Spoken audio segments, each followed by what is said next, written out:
एक गांव में चंगू मंगू नाम के दो भाई रहते थे। दोनों जंगल से लकड़ियां काट कर बेचा करते थे और अपने परिवार का पालन पोषण करते थे। रोजाना की तरह एक दिन चंगू जंगल में लकड़ी काटने गया और वहां नदी किनारे एक ऊंचे पेड़ पर बैठकर लकड़ी काटने लगा। तभी लकड़ी काटते समय चंगू के हाथ से कुल्हाड़ी छूटकर नदी में जा गिरी। नदी का पानी गहरा था और चंगू को तैरना भी नहीं आता था, इसलिए अब वह क्या करे, वह दुखी होकर बैठ गया। अब उसके पास दूसरी कुल्हाड़ी भी नहीं थी जिससे वह लकड़ी काट पाता।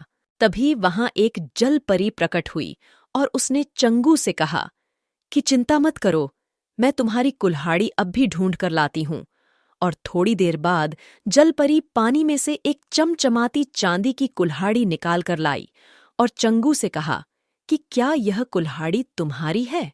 तो चंगू ने कहा कि नहीं नहीं, यह कुल्हाड़ी मेरी नहीं है। इस पर परी ने फिर पानी में डुबकी लगाई और इस बार वो चमचमाती सोने की कुल्हाड़ी लेकर प्रकट हुई और कहा, क्या यही तुम्हारी कुल्हाड़ी है?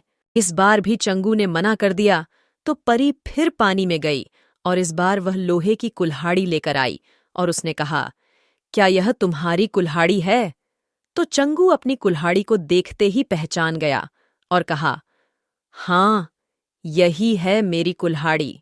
इस पर जलपरी बहुत खुश हुई और चंगू की ईमानदारी पर खुश होकर उसने सोने चांदी और लोहे की कुल्हाड़ी तीनों चंगू को दे दी और चंगू खुशी खुशी अपने घर आ गया। घर आकर चंगू ने यह बात अपनी पत्नी को बताई कि अब वह धनवान बन चुकी है। थोड़े दिन बाद मंगू की पत्नी चंगू की पत्नी का बदला हुआ रूप देखकर उससे ईर्ष्या करने लगी और एक दिन मंगू की पत्नी ने चालाकी से चंगू की पत्नी से उसका कारण पूछा तो चंगू की पत्नी में मंगू की पत्नी को सारी बात बता दी और यह बात मंगू की पत्नी ने रात में अपने पति को बताई। अब मंगू ने भी वैसा ही करने का सोचा। अगले दिन वह भी नदी किनारे जाकर पेड़ पर चढ़कर लकड़ी काटने लगा और लकड़ी काटते काटते उसने जानबूझकर कुल्हाड़ी को नदी में फेंक दिया और वह भी दुखी होने का नाटक करके बैठ गया। थोड़ी देर में वह जलपरी फिर से प्रकट हुई और मंगू से कहा कि उसे क्या दुख है। तो उसने बताया कि उसके पास एक ही कुल्हाड़ी थी और वह भी पानी में गिर गई है और अब वह क्या करें। तो जलपरी ने कहा, तुम चिंता ना करो मंगू, मैं अभी लाती हूं तुम्हारी कुल्हाड़ी। और वह पानी में गई और अपने साथ एक चमचमाती सोने की कुल्हाड़ी लेकर प्रकट हुई। यह देखकर मंगू ने कहा, हाँ हाँ, यही है मेरी कुल्हाड़ी।